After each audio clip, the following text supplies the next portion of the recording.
Jesus healed the withered hand. The disciples were all lined up here, and then Jesus said, "Interesting point."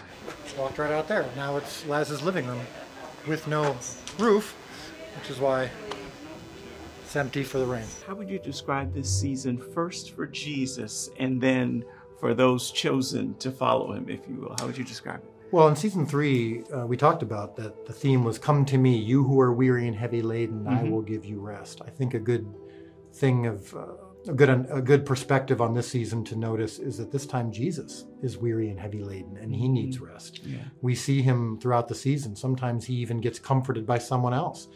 As we get closer and closer to Holy Week, we see in Scripture that Jesus got more frustrated, got more brokenhearted. He wept over the city of Jerusalem. He was frustrated at the religious leaders that they weren't getting his message. And then, yes, got frustrated at those who were chosen to follow him because they were still not quite getting what he was preaching. And he realized they're probably not going to get it until I die. And that's just as devastating, I think, for him as the death itself. And so this is the transition towards that in season 4. And I think season 4 in many ways is the beginning of the end. The man of sorrows, acquainted with grief. I hear that, and I know watching, I just felt like, as I'm hearing him talk, especially he's having a conversation with his mother, I'm like, I feel like he's describing us to a degree today. And I know this is scripted for back then, but I feel like that's the hope, and that's the whole conceit of the show, is seeing Jesus through the eyes of those who met him. And when you do that, you realize their struggles, their questions, their doubts were the same as ours are today. And hopefully the answer is the same. But I do think that we have the luxury that the disciples didn't have, is we can look back on it in retrospect. We sometimes read these stories and we're like, how could they not get it? It was so obvious. He was telling them. And we're like, and you got to remember the context of the time, the culture, their religious faith. They were so anticipating a Messiah who would be a conquering leader that when they finally found him, it was very hard for them to get out of that, of what they thought that would look like. And he just kept saying, no, I'm here for your heart. I'm here for your heart. We're not going to win a war just yet.